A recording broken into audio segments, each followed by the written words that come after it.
Let's go. Welcome to episode 2 of Flipping Success, the podcast where we dive deep into the world of reselling and help you take your business to the next level. I'm your host, Daz Smith, and today we're kicking off with a fundamental topic, the reseller mindset, building a foundation for success. Whether you're just starting out or looking to scale your existing business, developing the right mindset is crucial. So let's get into it. Before we dive in, let me share a quick story about my own journey and how mindset played a critical role in my success in business and has translated now into reselling, whatnot, and eBay. So if you was watching the first episode or listening into the first episode, you'll know that I've been involved in many businesses down the years. One of the businesses that I didn't actually mention was a business that I was involved in with my family members. It was the first and only time that I've ever been involved with other people in business. Usually it's just been my own company, maybe with Pui, my wife, but never with other people. This was family, and it was actually their business. I wasn't involved in starting the business, but essentially what happened was there was a energy efficiency scheme that was run by the government to allow homeowners to get improvements to their property and reduce bills and save energy. So my family members saw a massive opportunity that the government was giving people grants, and as installers themselves, they could get in on this scheme. So they started a company doing energy efficiency and renewables and got involved and got accredited and did everything that they needed to do to get part of this scheme. The problem was when they started it, as installers and highly skilled tradesmen, they didn't know a lot about the administration side. And if you know anything about working with the government, the administration side and the organisation and the level of paperwork and structure that you need is huge. So they got themselves into a little bit of a mess with the paperwork side, and they really needed to figure that out because that was the way that you got paid. In order to get paid by the government, you have to hand in like reams and reams and reams of documents, especially on a grant scheme. So essentially they did a load of jobs. They got in a little bit of mess. And I was coming to the UK and they asked me to step in and see if I could just get them organised and create a little bit of structure within the business. So I had a couple of weeks with them. I sorted out all the paperwork. We put them together some structure. But as I said, they was tradesmen, they're installers, and they didn't want to run that side of it. So they said, will you come in? And they offered me a directorship to be part of the business. They eventually offered me the managing director's role, which I took. And then we ran that business for a couple of years, but it was super stressful. It was supposed to be for small to medium-sized businesses, but when the government say that, they really mean big businesses. And we were very small fish in a very big pond.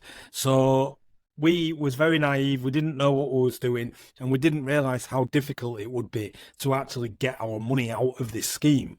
So we was doing lots and lots of work, thinking that we're racking up lots of money. We was doing hundreds of thousands of pounds worth of work. It was the biggest business that we've ever been involved in, any of us, with regards of the amount of money that was involved. We had to grow rapidly. We had to take staff on quickly because the government required us to be able to take on a lot of work. And it was a harsh learning curve, let me be honest. But anyway, the long and the short of the story is that eventually we just couldn't get the money in from the government quick enough, and cash flow killed us. And the company ended up going into liquidation. Obviously, this is not a situation that anybody wants to be in. It was super stressful. As managing director, I was responsible for dealing with the liquidation of the company. It was just a hard time. And at the end of it all, there was a lot of finger pointing. There was a lot of blame to the government, blame to this person, blame to that person, blame to each other, pointing fingers at each other within the company.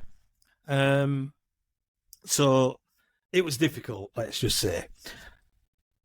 where the mindset comes in for me, even though this was super hard, and at the time it was not a great time, but even immediately after, even like while the liquidation period was going on, I was able to look at the whole situation and go, do you know what? I've learned so much. I was good under pressure. I learned that I could deal with a lot of stress. I learned that I could run a company with a lot of people in it, and that I was highly capable, which something I doubted myself with. But I proved to myself that I could do it. So from a mindset perspective, a growth mindset perspective, it was huge. And the other thing is, I was not a person who was blaming it on other people. I was honest with myself. Yes, there was fault with the government not paying us, but responsibility and fault are two different things. Fault is maybe a lot of it might have been down to outside sources, but responsibility was down to ourselves. We had to take responsibility through our naivety, through getting involved in a business that we didn't know a lot about, through a lot of things. So what I took from this whole experience was, first of all, I was capable and I was able to fail and still keep moving forward and use that failure in order to improve my life and put myself back into a better situation again. And also from a blame perspective, I took responsibility, which, as I mentioned in the previous podcast, was something that I hadn't done before. This was the first time in business that I was able to go, do you know what? I have got to hold my hands up. We have got to take responsibility. Regardless of whose fault it was, we should have put in safeguards. We should have brought people in who knew what they were doing. There was things that we could have done. So overall, huge learning experience, failed forward, but it allowed me to move into my next business, which was our Airbnb business, actually, with a huge amount of confidence of how capable I was, how organized I could be.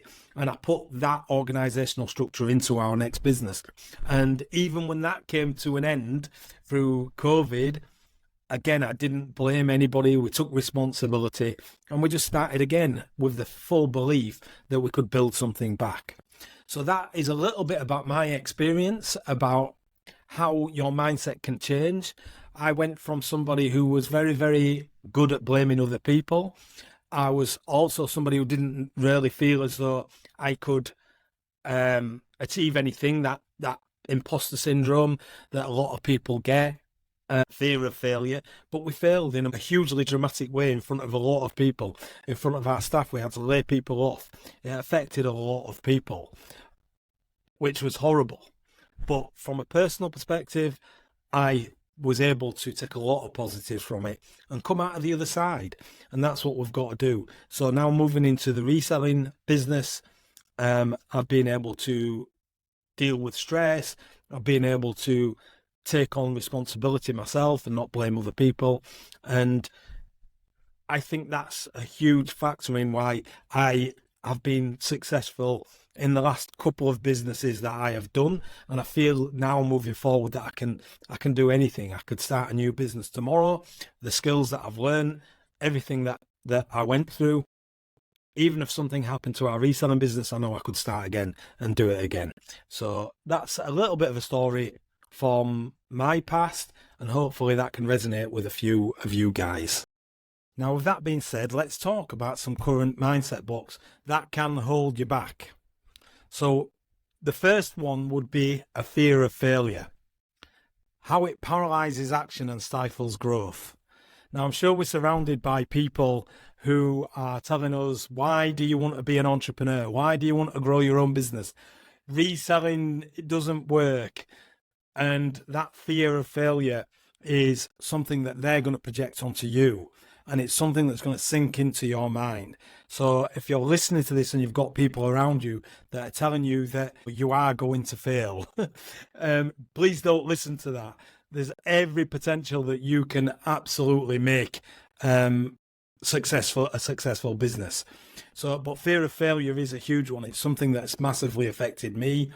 The scarcity mindset, the fear of not being able to achieve things. What will people say if I fail? all that kind of stuff really gets to us, and it really does paralyze us. That failure mindset can be turned around.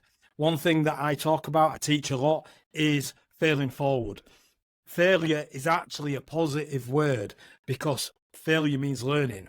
If you're failing, then you're learning. As long as you are learning, when you do fall down, like the analogy of a child falling down when they're learning to walk, they don't give up. They get back up and they eventually figure it out. And that's what all failure is. It's just a stepping stone to success. So make sure that when you're failing, you think about it in a positive way. It's not a failure, it's a learning curve. And for sure, when you're trying to make a decision and you feel that that voice in your head saying, what if this happens? What if that happens? If the people around you are saying, what if? Just remember, this is their fear that they're projecting onto you. It's your subconscious projecting onto you, and you have got to kind of smash that voice. Don't obviously hit your family or anything like that, but you've got to just go, look, I am going to do this.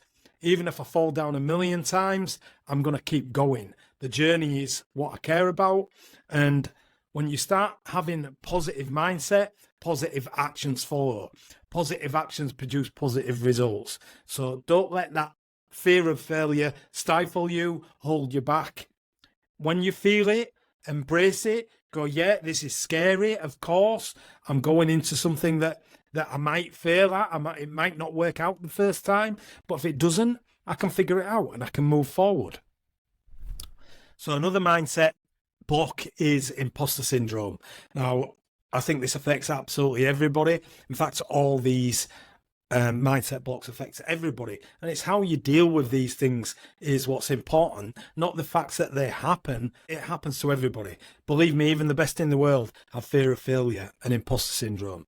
When I started talking about doing this podcast, that little voice in my head says, Daz, who are you to be doing a podcast about reselling?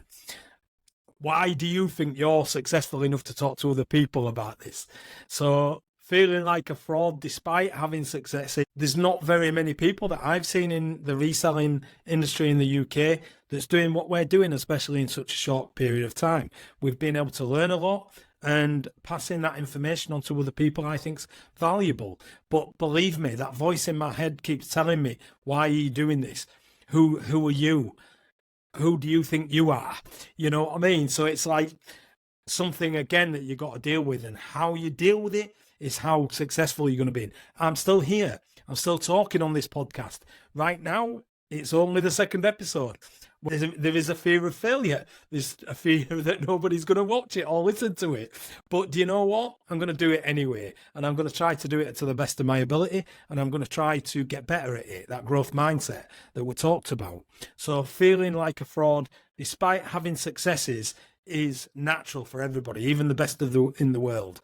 That boxer, when he steps in the ring, don't you think he's got a fear of failure? He's walking in front of maybe thousands or millions of people watching at home to go and fight another man, and there's a good chance that he's going to get knocked out. But he's there anyway, because do you know what? He aspires to be great. He aspires to be a world champion. So that's the mentality that you've got to have to be successful. So the next one would be fixed versus growth mindset, something that I've touched upon, the difference between seeing abilities as static versus developable. So a fixed mindset would be a belief that you can't get better, your natural ability, or I'm not very good at that, I'm not very good at this, and you make excuses to yourself. I can't challenge myself because I'm not going to be good at it. I'm naturally good at this, I'm rubbish at this. That's absolute bullshit. Make sure that you don't fall into the trap of fixed mindset. This is one of the most damaging mindsets you can have, because again, what somebody with a fixed mindset does is they stay on the level that they're comfortable at. They want to be the big dog in a small pond, the big fish in a small pond. Everybody can develop skills, but if you've got a fixed mindset, a lot of people don't believe that. They believe that talent or economic status or geographical status only allows them to work on that framework, and they can't get better.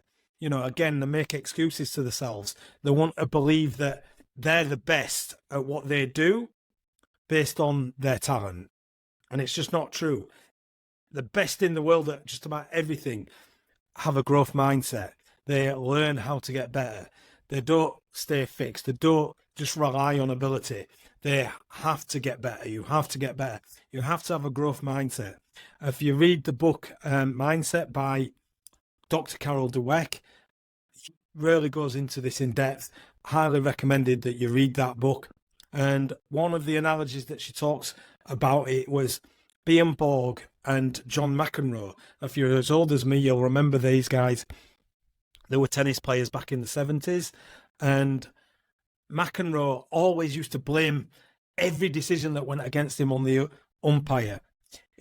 He had a fixed mindset. Despite being super talented, it held him back. If he had a growth mindset like Bjorn Borg, who was his contemporary at the time, he didn't just believe that he was going to win based on skill. He believed that he had ability, but he also needed to get better. McEnroe believed that he could just do it on just skill alone. And when that didn't happen, he blamed it on his surroundings. So be Bjorn Borg, don't be John McEnroe. If you're a fixed mindset and you can move into a growth mindset, and by the way, that's absolutely possible. Fixed mindset is not fixed. That's a huge one. So definitely think about that. And then the final kind of stumbling block or roadblock that you might have might be analysis paralysis. Overthinking decisions instead of taking action. Are you the type of person that does that? It is procrastination at the highest level. Believing that things have got to be perfect before you start. Again, would never start anything if that was the case, guys. I certainly wouldn't be here talking to you on this podcast. I wouldn't have started reselling because I didn't know what to do. Overthinking is what's going to kill you. So, of course, you need a certain level of planning, thinking before you make decisions. But taking action is where the money is. You've got to take action. So, again, like we talked about fear of failure, be prepared to fail forward. Be prepared to get started. Maybe learn as you're growing. Don't just go gung-ho, of course. There's polar opposites, analysis paralysis, and then jumping in with both feet. But we want you to have a balanced approach. But overthinking decisions is what's going to kill a lot of people. And something to definitely consider. So in the next step, we're going to look at strategies to develop a growth-orientated mindset. The first area to look at would be embracing continual learning. Now, this is huge. Anybody who you listen to who's got any level of success will always tell you that they're constantly learning. For me, I hardly ever watch TV anymore. I don't listen to the news. I don't really listen to music. If I'm in the car, I'm listening to podcasts or audiobooks. As you can see behind me, I've got books I'll read. I'm listening to mentors who can teach me something. So embracing continuous learning is going to be a massive tool for you to improve your business, because at the end of the day, we can't figure everything out ourselves. That's another thing that I was very guilty of doing, thinking I could figure it all out myself. But as I said, when I started developing into personal development, when I got introduced to that, life started changing. I realized that learning from other people, learning from other sources, taking the knowledge of people that have already fallen down multiple times, who've already failed loads and loads of times and are prepared to tell you, don't do this instead. It's going to expedite your learning process. So it's going to absolutely speed up your success. So embrace continuous learning.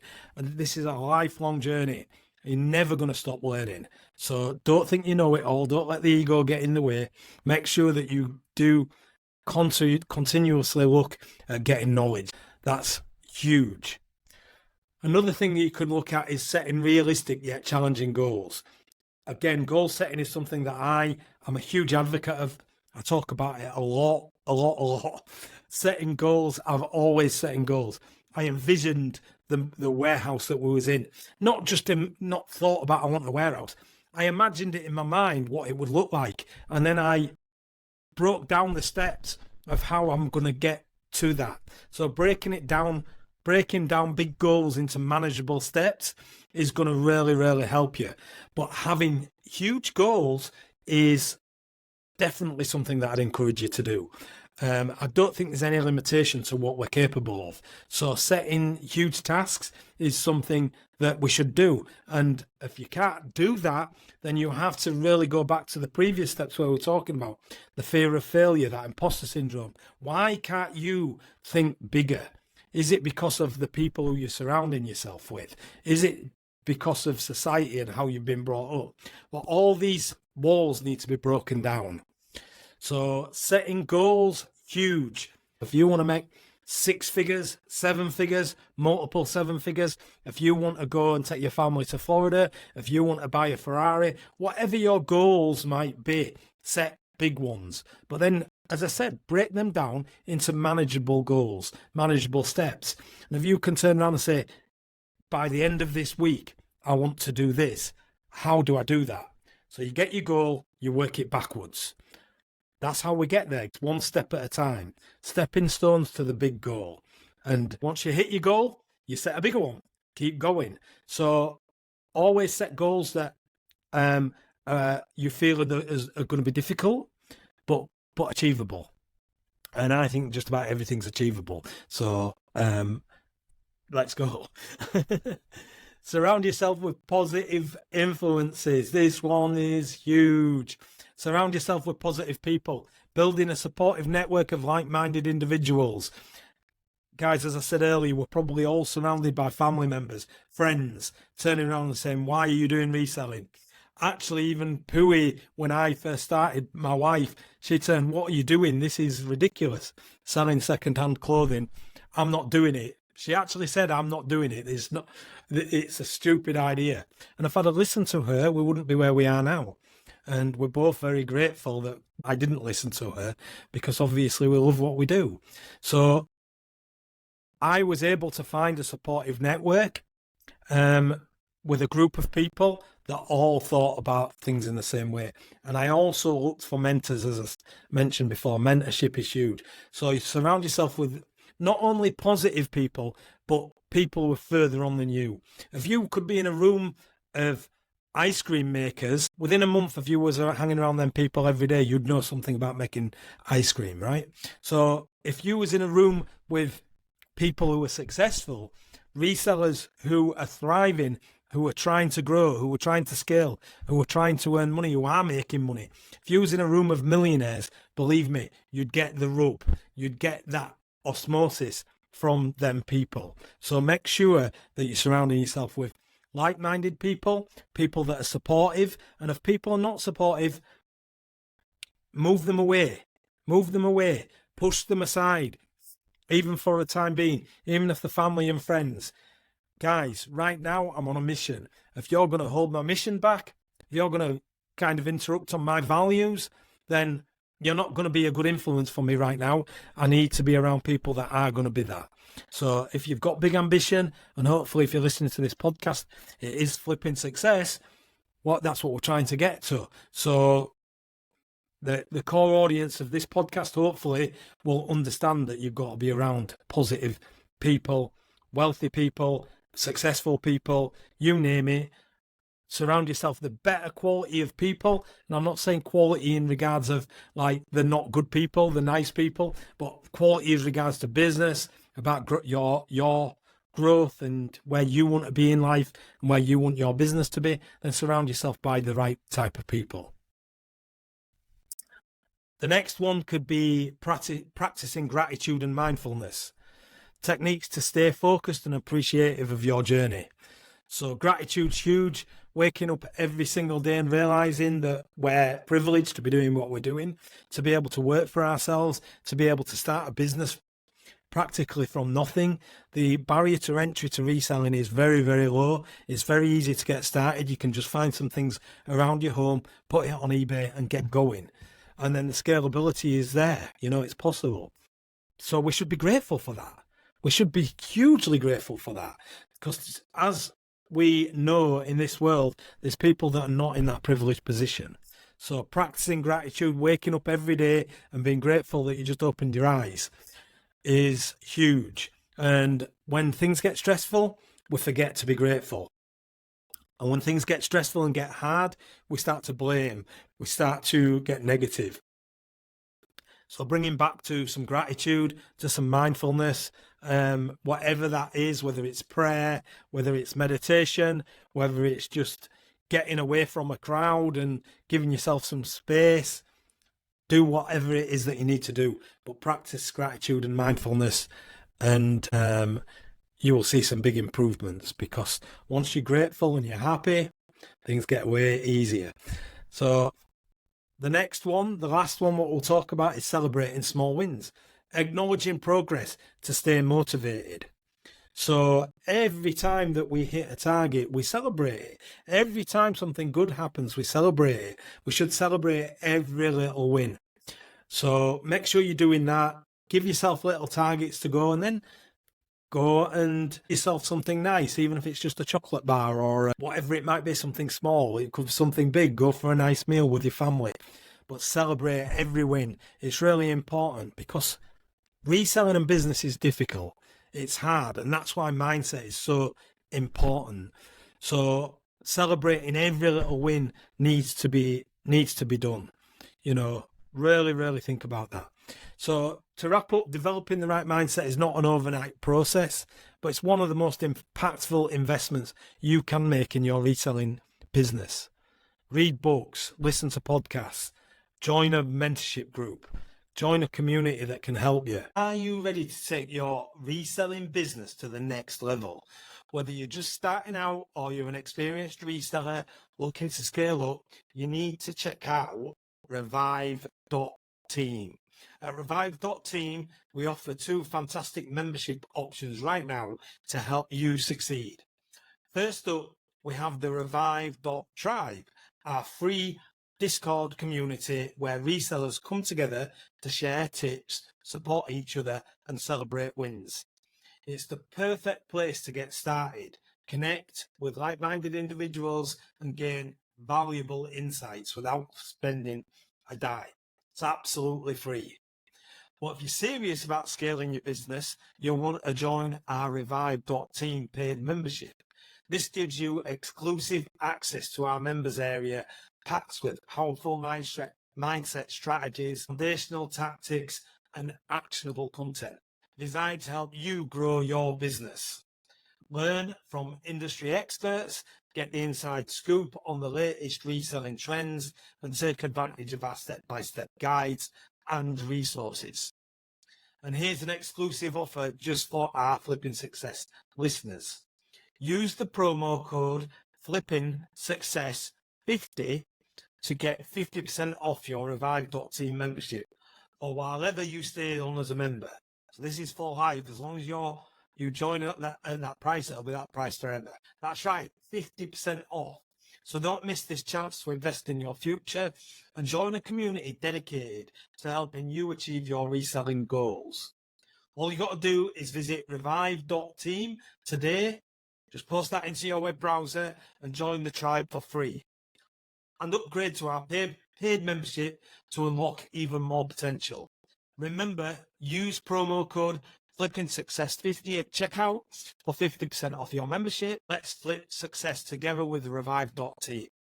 So thanks again to Revive.team for sponsoring this episode of Flipping Success. Now let's get back to the show and learn more about flipping your way to the top. To wrap up, developing the right mindset is not an overnight process, but it's one of the most impactful investments you can make in your reselling business. So let's just look at a few key points that we can recap and talk about. Understanding the reseller mindset, attitudes, beliefs, and strategies about how you build your business. Identifying and overcoming common mindset blocks, fear of failure, imposter syndrome, fixed mindset, all things that are really massively going to hold you back and things that you need to continue to work upon. Strategies for developing a growth-oriented mindset, including continuous learning, setting goals, surrounding yourself with the right people and environment, practice gratitude and celebrating small wins. Remember, success is as much about mental strength as it is about strategy, if not even more so. So thanks for tuning into this episode of Flipping Success. If you found this episode helpful, please subscribe, rate and review the podcast. It really helps us reach more resellers like you. Hopefully you enjoyed episode 1 and now episode 2. And please give us your feedback on our community revive.team. Please share your mindset journey with us. Don't forget to check out our next podcast where we'll be discussing mastering inventory management for maximum profit. Until next time, keep flipping and stay successful.